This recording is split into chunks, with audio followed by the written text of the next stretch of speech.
Hello everybody, welcome to Watch Me Wednesday, episode number 18, where today I'm going to show you how to put those curves together for the Proud Mary quilt along. I wanted to welcome you all in. It's the day before Thanksgiving and I know that we're all probably very busy. Hi Lisa, prepping for Thanksgiving, myself included. I'm actually hosting Thanksgiving this year and I really enjoy it. When I have the time to cook, I absolutely love cooking. This morning I made cranberry sauce for the first time ever. Hey Laura, made stuffing. I'm making butternut squash soup, and after my Watch Me Wednesday, I'm going to be making some desserts too. So stay tuned because I'll be posting some of those pics. I already posted the cranberry sauce pic. But anyway, welcome in. You're all here for Proud Mary, and I want to show you what your next steps are. So I hope a lot of you have gotten to cut out the quarter circles and then the background squares. Make sure you hit that share button so all those people who are participating know that, oh, hello from Brazil, Camilla. Nice to have you in. Hit that share button so everybody who is participating in the Proud Mary quilt along knows that I'm talking about it today. I will repost, obviously, so you can go ahead to my YouTube channel, or you can go ahead to my Facebook page. For those of you who don't know, on the left-hand sidebar, there is some spots where it says photos, email sign up, and then there's a video tab. You can always click on video, and then you can always watch these videos later on. So let's get to it. I want to show you how far I got on Proud Mary. I have it up on my design wall. As I suggested last week, I wanted you to get your quarter circle units and your backgrounds up on your design wall, if you could do so, before you start joining the pieces together. So let's take a look at what mine looks like in my Fresh Pickins collection. It looks totally different than the black and white version from the book. So I'm going to go ahead and turn the camera around. So I got to do a little movement, so I apologize for any movements that I make that could possibly get you a little sick. So sorry about that. So, well, this is my other sewing machine, but there you go. You can see my Proud Mary on the wall. Okay. Now, I did it in the Fresh Pickins collection, so it looks totally different from that black and white version, right? Doesn't it? So I miscalculated. I thought I counted properly too, and I still need to do 3 more circles, really, or well, 2 full circles, but I did take 1 off here so that I can demo how to do your curves. So that's what it looks like if you're not doing it in black and white. Okay, so I'm going to show you. So I'm going to come back to the sewing machine and we're going to go ahead and we're going to do the curves. So let me turn the camera around again. And there I am. So I'm going to come here to the sewing machine and I'm going to tell you exactly what you need to do. So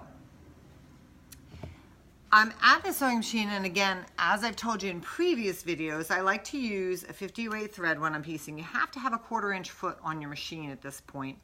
I use a 7010 Microtex needle, but a universal needle is fine. I also bring my stitch length down to a 2.0. I don't like the default stitch usually on the machine because it's just a little bit looser. So I like a little bit tighter stitch.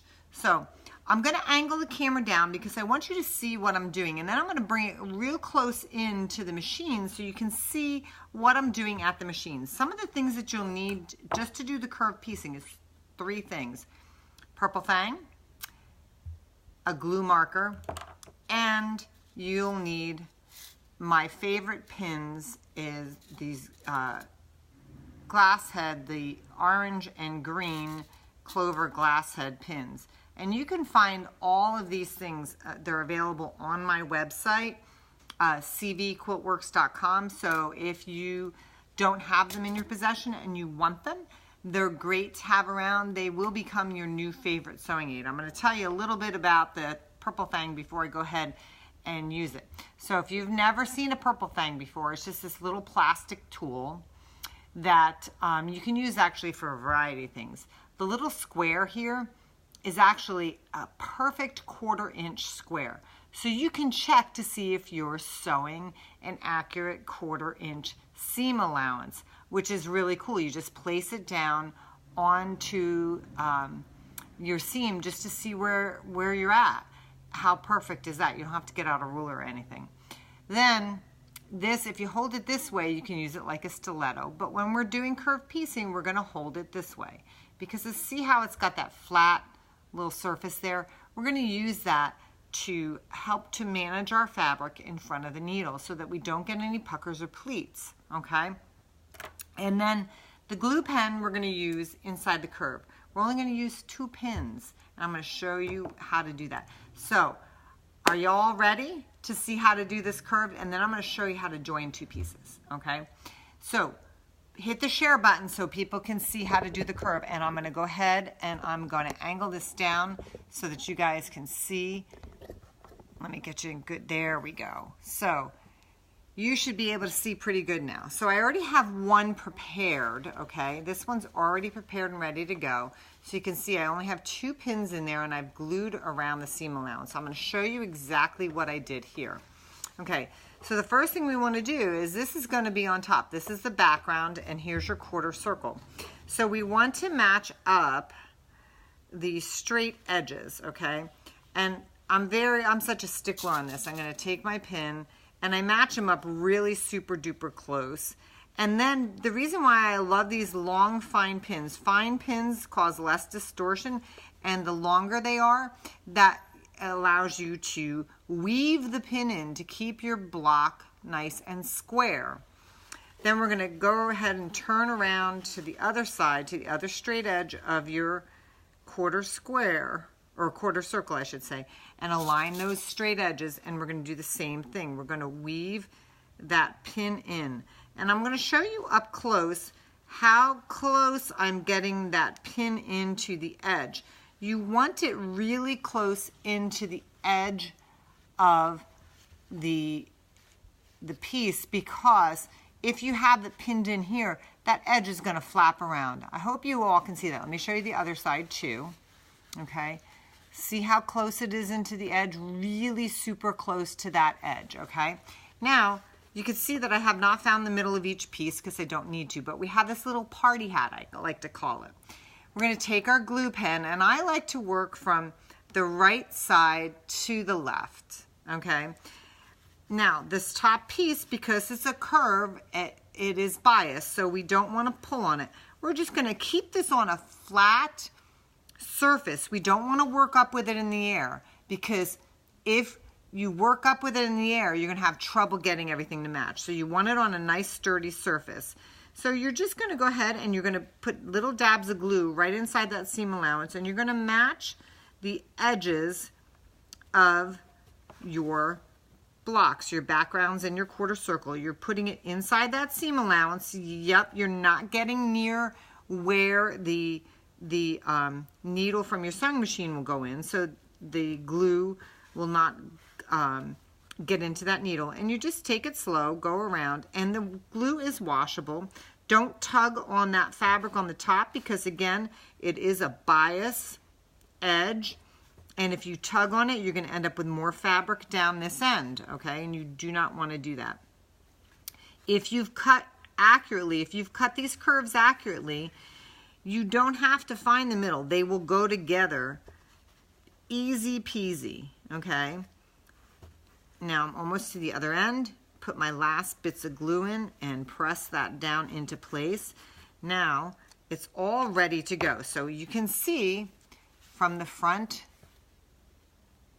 and from the back, it's all ready to go. So you can get these all set up and ready. You can do your curves while you're sitting watching TV. You can put a little hard surface on your lap and you can just do these, setting them up, and then you can chain piece. So Anita's asking what the name of the glue pen is. I have them available on my website. The ones that I sell are Fons and Porter's glue marker. They're under the Notions tab on my website, CVQuiltworks.com, and they are refillable, by the way. So when you're done, you can refill them, so you only have to buy the pen once, okay? It will become your newest favorite sewing aid. I do have the refills available too. If you happen to have a different brand name, like Sewline or Avery or something like that, the refills all are interchangeable with the pens, okay? So you can use them for anything. But I use them for this, curved piecing all the time. Applique you can use them for, binding you can use them for, in place of pins basically. So now I'm gonna bring you over to the sewing machine. So I'm gonna move the camera once more because I want you to see from the sewing machine what I'm doing. So let's see if we can get you in here tight to the sewing machine, okay? So I believe now you can see right here at my foot, you can see I've got my 1/4 inch foot on there, okay? And I am using, so, you know, I don't know what machines you guys have, but there we go. That's a little better. I have the Viking Designer Epic, and I love it. So if you have a needle down position, and if you have a Viking, they have the sensor foot too. So we're going to work with needle down, and again, I have it at a 2.0. So I'm going to go ahead and I'm going to put the needle down in there, okay? Now I'm going to put it in a needle down position so that now you can see with my sensor foot, it gives you, when it's in the needle down, the presser foot lifts up so that I can go ahead and swerve and pivot or fix any puckers or pleats that are going through there. So don't ever sew over your pins, by the way. So I'm going to go ahead and inch that one out. And again, I'm using the purple thing in here. If you can see what I'm doing here, I've just got it right in front of the needle, right inside the presser foot area. I don't want to stick my finger in there, but this allows me, if you can see what I'm doing here, it allows me to push any puckers or pleats out. So I'm sewing with the background piece on top and the 1/4 circle down towards my feed dogs, okay? And I'm just running the edge of the piece along the edge of my 1/4 inch foot. We're doing an exact 1/4 inch, not a scant 1/4 inch. We want an exact 1/4 inch for this particular pattern. So we're just going to take it slow and steady, wins the race, right? So you can see how I'm using that purple thing, just controlling what's on top, and if I need to adjust, the needle is down, so I can go ahead and adjust if I need to. All right. And then we're going to come slowly to the end here. And when I get close to that pin, I want to sneak it on out. And then I can chain piece and put this next one in. And I want to do that because I want to show you how to join 2 blocks together as well. Okay, so we're going to go ahead and we're going to chain piece this. Again, sneaking the pin out.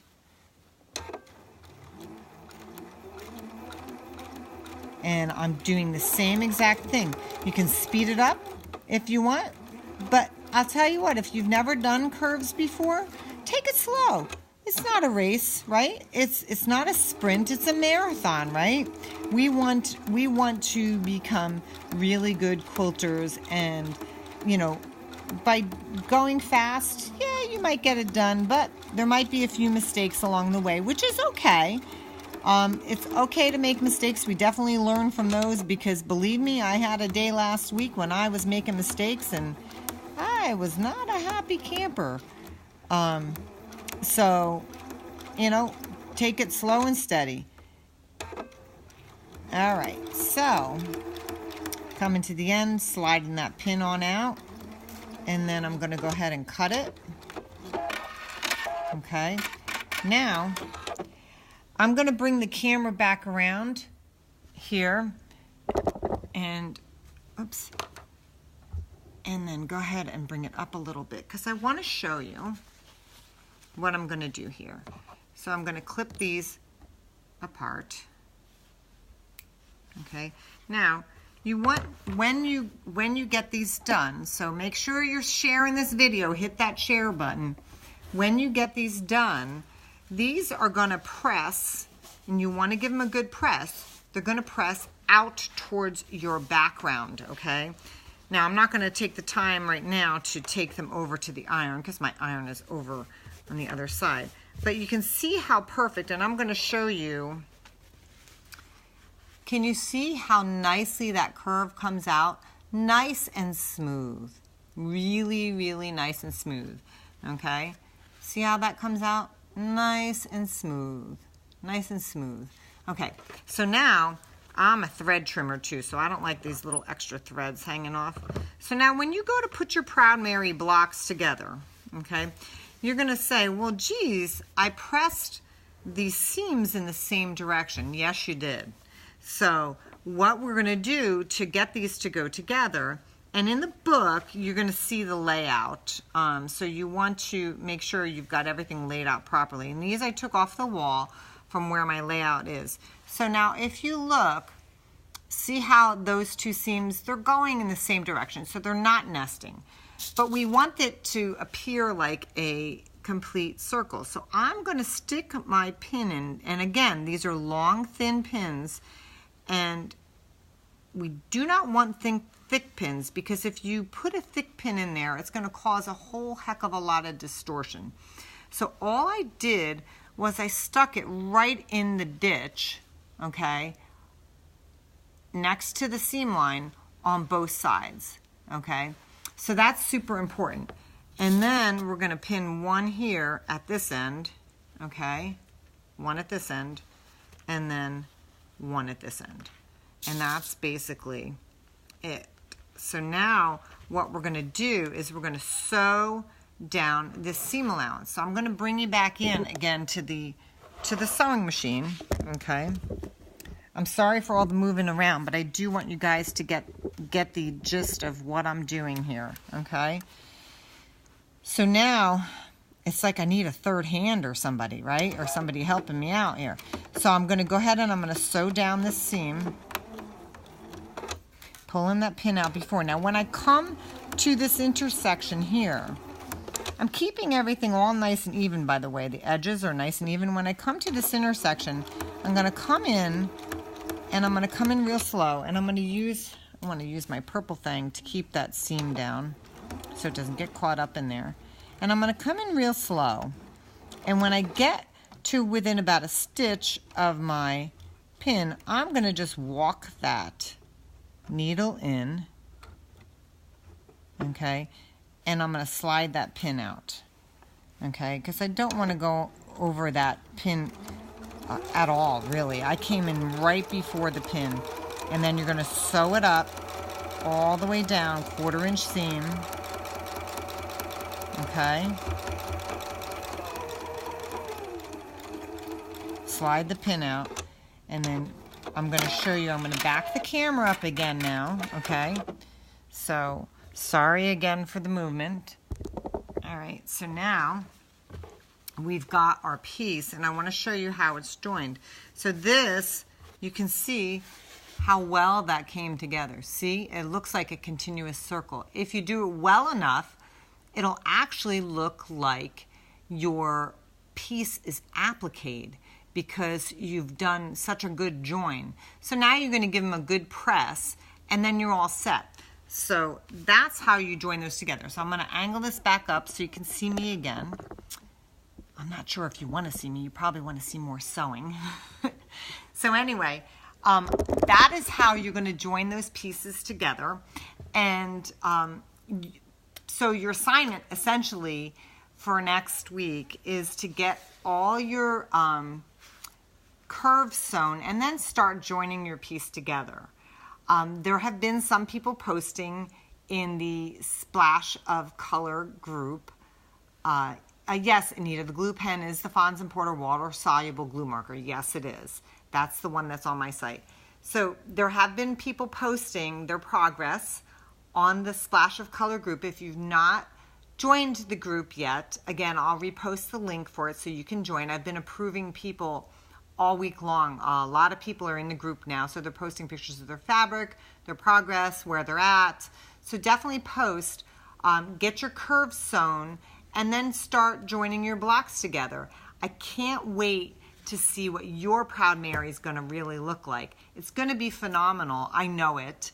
I'm really, really excited about my new version with my Fresh Pickins fabric collection. And by the way, just a heads up, my Fresh Pickins fabric collection will be up on my website by next week. We've got some of the kits cut already, and we're working on more. I know Thanksgiving's coming tomorrow, and we're feverishly trying to get ready. So I'm hoping to have that done tomorrow. It is pretty much me and my friend Nedra who work on all of the fabric stuff. So I appreciate your patience in getting the fabric up on the site. I know that a lot of you have been asking for it. But anyway, I hope you all have a fabulous, happy Thanksgiving. Enjoy your family. Enjoy your friends. Don't eat too much because you're going to have to work it off. We all know that, right? But enjoy. I'm going to go ahead and I'm going to post this video, and I'm going to go get back into the kitchen and do some of my own prep work. So enjoy your weekend. I can't wait to see you back here next week. We may do a little bit of a finishing on this, or I may be introducing something new. I might have a giveaway too, so stay tuned. Can't wait to see your work. So please make sure you share this video and post in the group what you're doing. Love to see it. Happy Thanksgiving to all, and have a fantastic weekend. Take care, everyone. Bye-bye.